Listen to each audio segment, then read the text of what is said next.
Unmute yourself, bro. Sorry about that. My bad. My bad. There you are, man. How are you, man? I'm doing pretty well. How you guys doing? I'm blessed. Is it? I came from. You got a name for us? Oh, my bad. My bad. I guess I had to use my YouTube. That's okay. My name's Fry, like French fry. Okay. Fry. All right. What's up, man? What market are you in? In Houston, actually. Great market, that's man. a good one, man. Man, so actually, I've kind of had like a roller coaster with this wholesaling experience. I did drive for dollars. I got I think up to I think 432 leads. Found a couple people that were motivated. Ended up pursuing one. Built some rapport with them, but I didn't know exactly how to work the deal. So I ended up I was in one of those Texas Rias group. Reached out to them. They call themselves the Big Dogs. Ended up linking with them, and kind of was asking her like, hey, what's going on with the deal. She was kind of like ghosting my seller, and eventually I just ended up in a sense firing her, just go about your business.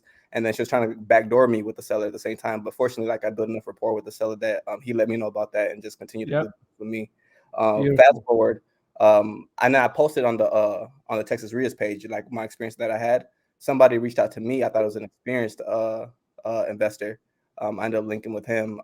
We're working on this deal with this guy. We ended up getting him on contract. But when I'm looking at the contract, I'm not on the contract at all. They did the truck contract. Yeah. And okay. then Still be on it. Yeah. So I'm asking him questions, and then this guy's just getting super disrespectful. And then anyway, ended up stopping dealing with him.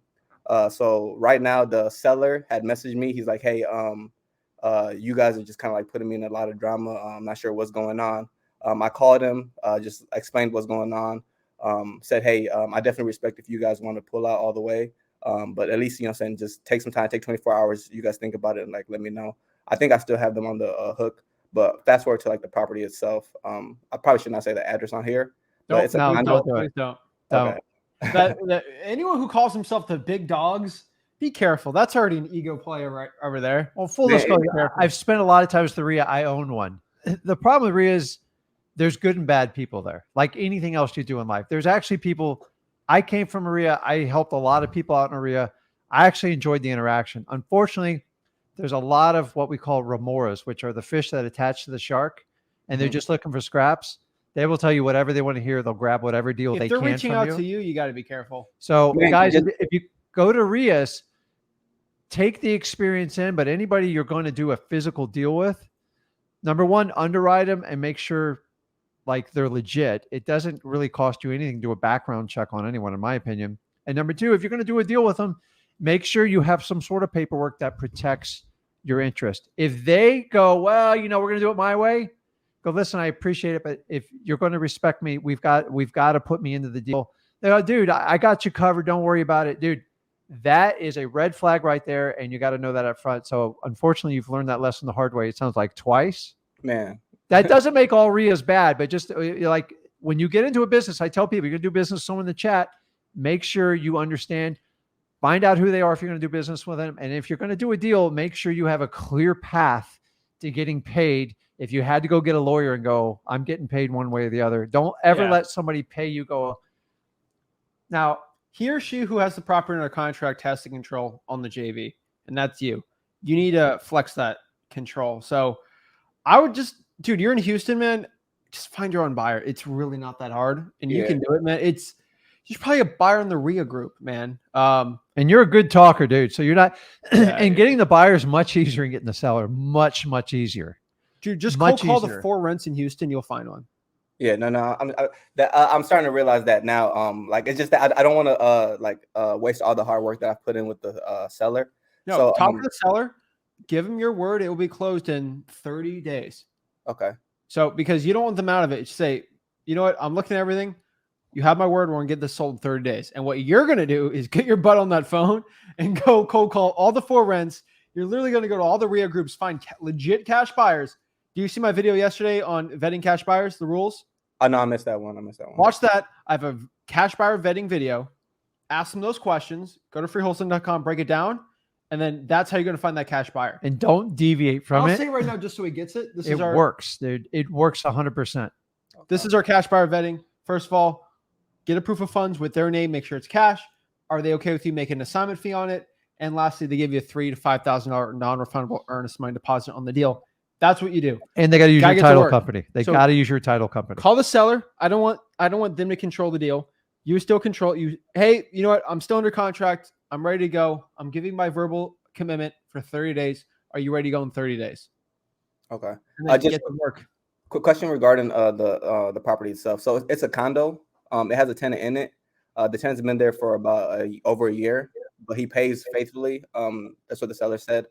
So I think when I'm not sure if I was doing it right, but like looking at the ARV, going through Zillow on PropStream, I think it said like it was like there's condos over there selling for like 89, but I got it under contract for like 48. Yeah, Ooh. you're gonna do fine. Okay, so like the tenant's not an issue or anything like that. Well, let me ask you: is the tenant paying like close to market rates? I couldn't. I'm not sure exactly. I'm still learning. Like Okay, so you need to find that out. You need to find what type of lease they have. I assume maybe they're like month to month. You're in Texas. Get them out. I mean, you gotta get the most for the deal with them out Yeah. because whoever buys it is probably gonna kick them out. So okay. Yeah, I mean, get all the information and disclose it to your buyers. And either you sell the property with a tenant or without a tenant. You typically get more without the tenant. yeah, But the fact that you kind of got two strikes against you, you're gonna have to pay attention because you can't afford to burn the seller one more time or have like another big delay. So the thing is, you have a deal. That's the good thing. You've made a couple mistakes. You've recovered. You can't afford another one. So I would ask every freaking question you possibly can. So when you're working with your cash buyers to see if they're okay, I don't know, for time's sake, I would try to sell it with the tenant because you can't afford to ask for another extension. I agree. You might have to take a little bit of a discount, but you don't lose the deal.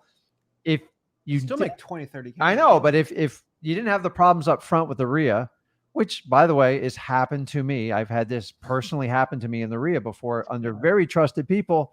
Guys, when you go to RIAs, just understanding, go to get information, be very careful who you do business with, because I'm going to tell you, I know of RIA leaders in the state of Florida that have ginormous judgments against them on hard money loans.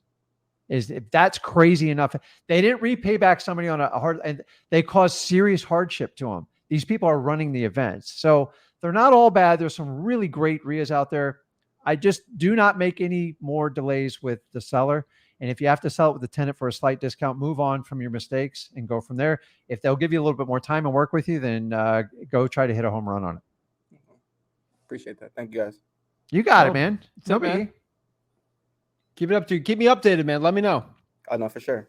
All right, so call the seller. Make sure you're committed of 30 days, so they know you're confident, and get it, man. All right, for sure. Thank you. All right, got it, man.